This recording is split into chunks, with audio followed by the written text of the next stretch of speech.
Everybody, Marvin from Wiscoat here, 2021 UAG Pro member, and we're going to be cleaning the surface. I really quick just wanted to go over kind of the standard protocol for you know, if you're going to seal coat, crack fill a pavement surface here. I know I haven't done a video like that for you guys.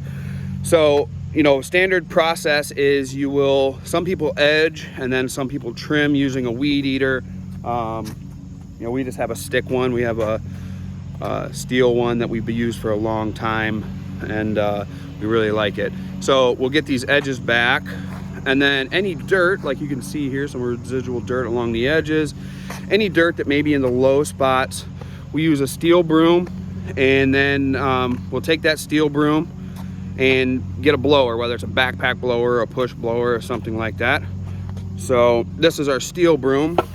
And that's what I mean when I say steel broom. It's actually, the correct term is a street broom.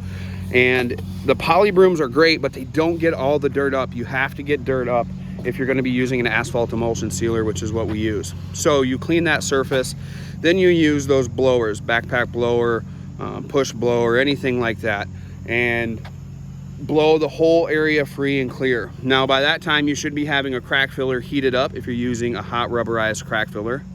Like you can see, this one here is going to be needing something. Or you can use a cold pour if you're just starting out or you're doing your own project or something like that. You'll then apply that hot rubberized crack filler and then squeegee that down so that it's nice and flat, because if you're going to remove snow or anything like that, you don't want it to have a raised surface there. So once you do that, you have your crack filler down. You'll then see if there's anywhere where you're going to want to trim by hand. You can see we have a basketball hoop here. Trimming, I mean with sealer. So you'll take that sealer, trim out by hand, so that when you go to spray your sealer, you don't get overspray on anything like that. Now that could be landscaping, concrete apron. If there was a concrete apron back here, you would trim that whole edge. Sometimes on a nice property like this one, we will trim every edge, because it's so beautifully landscaped and the customer asked us to not get any overspray in their grass. You'll trim every edge, similar to where you would you know, take a crayon and color the outside and then color the inside in, you know, in a coloring book to make everything look really good. That's what we're going to end up doing here today. That's the process with any seal coating. This one, as you can see, has some lines on it, so I'll be line striping this one too into this beautiful basketball arc here, which is probably the most difficult thing that we do when we stripe. So if it's a driveway, obviously you wouldn't do any line striping or anything like that, and that's pretty much it. So that's how we do everything here when we prep an area for seal coating. The process is as well.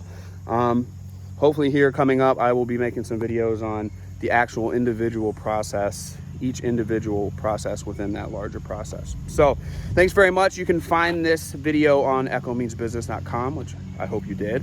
And if you go to my profile, you should be able to find that there. You can also check out all of our content with Blacktop Banter, my podcast, or Wiscoat LLC. Both are at Blacktop Banter, at Wiscoat LLC on our YouTube or everything like that. And thanks for staying in touch. We really like making some videos. Glad we're getting some time in our season where we can. Thanks a lot.